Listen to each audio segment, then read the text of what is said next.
I've got about apparently 5 or 6 minutes to say the most useful things I can think of. I'm going to do my best. It was suggested that I distill things down to three items. I think I'll go with 4, and I've tried. I think these are pretty important ones. Some of them are going to sound like, well, you've heard it before, but it's worth re-emphasizing. I think the first is you need to work, depending upon how well you want to do, and particularly if you're starting a company, you need to work super hard. So what does super hard mean? Well, when my brother and I were starting our first company, instead of getting an apartment, we just rented a small office and we slept on the couch.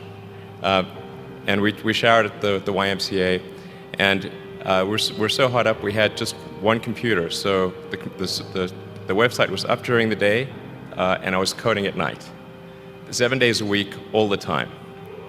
And I sort of briefly had a girlfriend in that period, and in order to be with me, she had to sleep in the office. So work hard,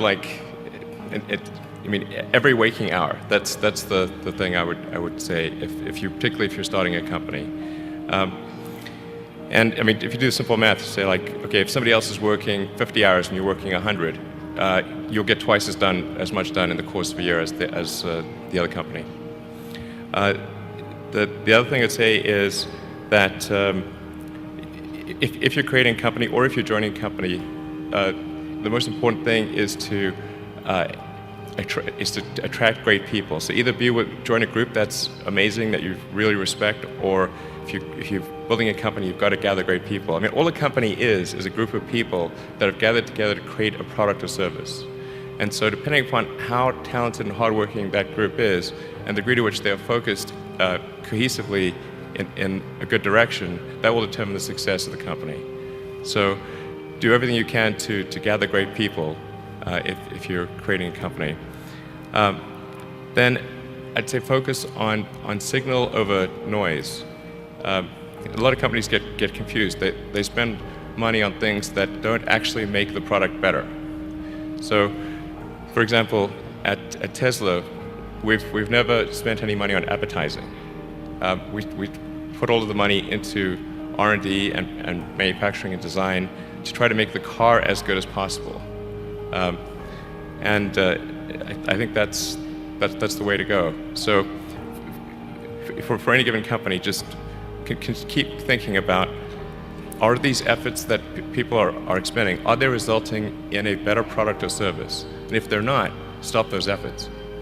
And then the final thing is to sort of don't just follow the trend.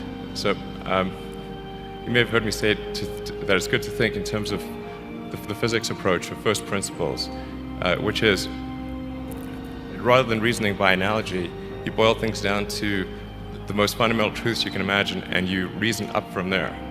And this is a good way to figure out if something really makes sense, or if it's just what everybody else is doing.